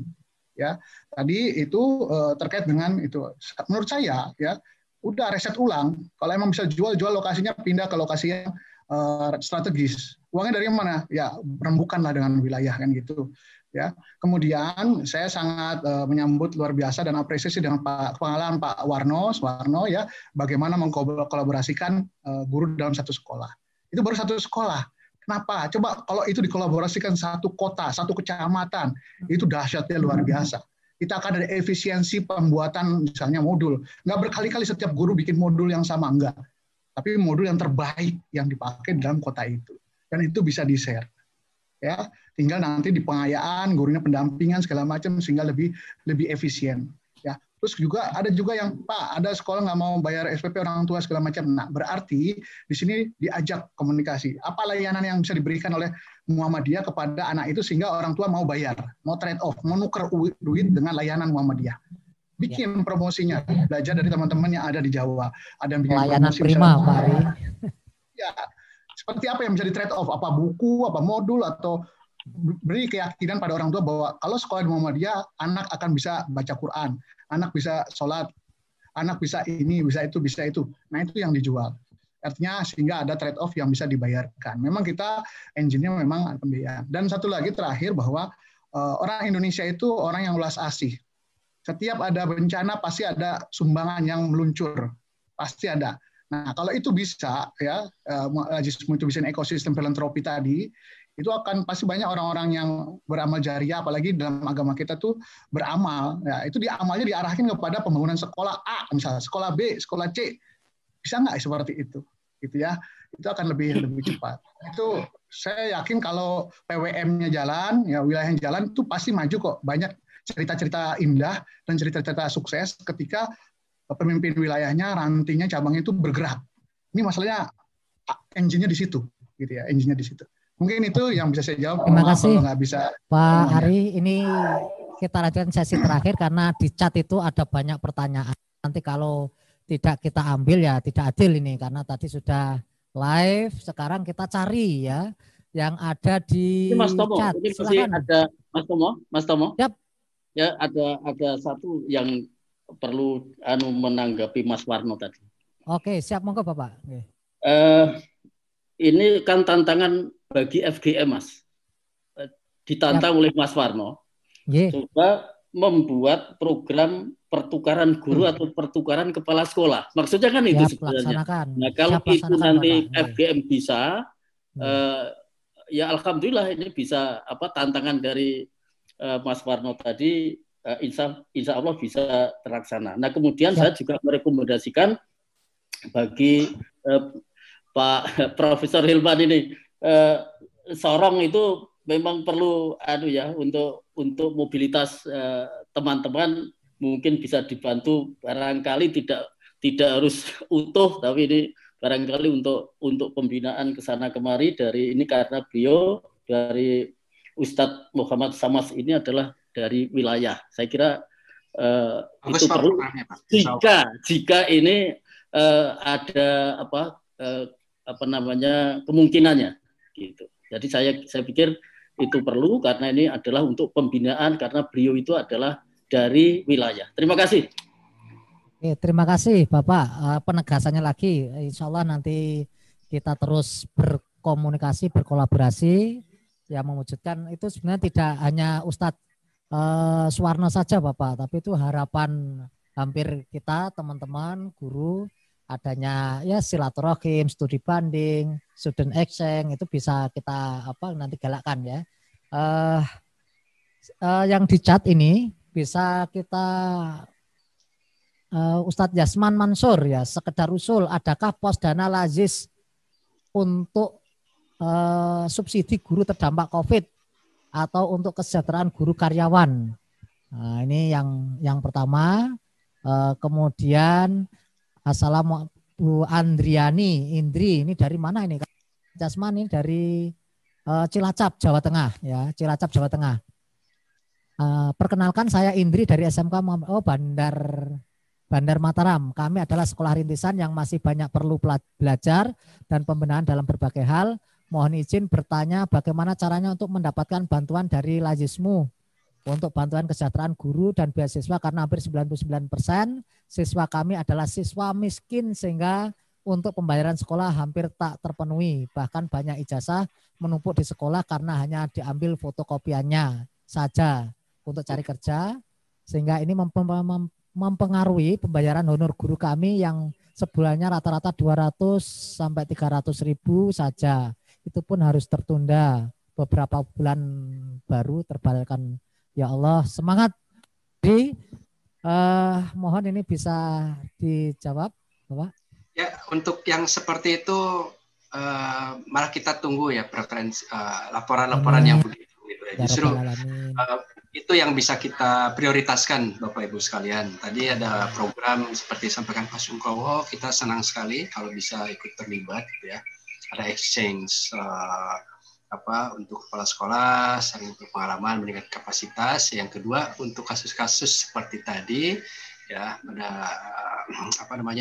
guru belum terbayar dan ini itu karena siswa yang tak bayar dan sebagainya. Ini kami ada skemanya gitu ya. Dan insya Allah kita coba prioritaskan yang seperti itu. Amin, amin. Siap, Prof. Jadi langsung saja ke ini Pak ya. Lazismu dikirim ke email Lazismu Pusat, Lazismu Pusat @gmail.com. Insya Allah nanti kita coba respons sedini mungkin. Nah, perlu kami sampaikan pengumuman dan saya mohon dukungannya Pak Sungkowo, Pak Ari. Kami baru selesai kurban dah. Memang sebulan ini ngurusi kurban dan minggu depan kita sudah masuk ke penggalangan nasional untuk pendidikan. Gitu ya. Nah, jadi kita per tema. Jadi besok. Jadi Bapak Ibu sekalian, saya sampaikan begini. Saya sampaikan juga ke pimpinan pusat, ke Pak Abdul Mukti, kemudian ke Pak Agung Danarto kemarin. Pak, saya bilang ternyata ritme kita penggalangan per topik itu di Muhammadiyah itu lumayan kalau dapat endorsement ya. Misalnya begini, untuk bencana rata-rata kita 25 miliar Pak, 3 minggu gitu ya. Untuk Palestina kita 30 miliar, itu juga 3 minggu. Untuk yang lain-lain itu rata-rata 20-25 miliar per 3 minggu. Tapi temanya dikampanyekan secara nasional. Nah, minggu depan saya bilang kita tuh ke kampanye pendidikan dulu. Karena ini bulan Juli, Agustus, orang yang sedang bayaran ini itulah. Pokoknya lembaga pendidikan itu kan sekarang. Nah, baru bulan Oktober, September kita akan ke topik kesehatan. Nah, saya berharap Bapak Ibu sekalian, besok minggu depan kita kampanye itu dapat endorsement juga dari Dikdasmen, dapat endorsement dari PP. Insya Allah sih mungkin ya, saya optimis bisalah kita semua semangat dan beberapa wilayah itu sekecil-kecilnya itu 500 juta Pak. Wilayah yang biasa-biasanya itu dapatnya 50 juta, kalau dikampanyekan bareng itu bisa dapat segitu dan itu bisa khusus untuk pendidikan. Nah, saya kira itu dari saya, mohon dukungannya. Nanti kami sampaikan ke Bapak Ibu sekalian secara digital. Terima kasih. Oke. Terima kasih Prof. Hilman. Ini juga Pak Ari yang di Direktorat SMK, ini juga mohon informasinya terus Pak Ari ini ya. Berkaitan dengan nanti ada hal-hal yang bisa disinergikan. Karena kata kuncinya webinar ini kan teman-teman sinergi. Alhamdulillah Prof. Hilman tadi saya yakin teman-teman biar ngeh KL itu harus dioptimalkan ya, kantor layanan di sekolah, kemudian ya memang berproses. Alhamdulillah ini juga sangat peluang untuk terus kita galakkan. Dan kalau saya ada filantropi, ada infak subuh, ada infak Jumat, ini ternyata ya kreativitas kita di lapangan betul tadi tidak tentunya tidak patah semangat gitu. Nah, Pak Ari nanti juga informasi dari direktorat juga kami tunggu untuk teman-teman di Sekolah Muhammadiyah. Mohon maaf, ini waktunya sudah maju 10 menit ya dari ketentuan yang sudah kami tentukan. Tapi dari apa yang sudah disampaikan, dari pemaparan, kemudian tadi pertanyaan dan jawaban, insya Allah dari apa yang sudah disampaikan adalah wujud bagaimana menggerakkan dan menggembirakan, mencerahkan. Nah ini yang kita harapkan hari ini nanti kita terus mengawali tahun ajaran baru 2022 dengan optimis. Ya, untuk itu saya selaku moderator pada kegiatan webinar hari ini tentunya mohon maaf yang setulus-tulusnya karena tadi saya mengawali pantun, di tengah pantun ya saya tak akhiri dengan pantun gitu ya. Lautan dalam kita selami, berkerak penuh batu karangnya, kreatif dan inovasi menghadapi pandemi, Sekolah Muhammadiyah majulah semua. Oke, dari saya cukup sekian. Assalamualaikum warahmatullahi wabarakatuh.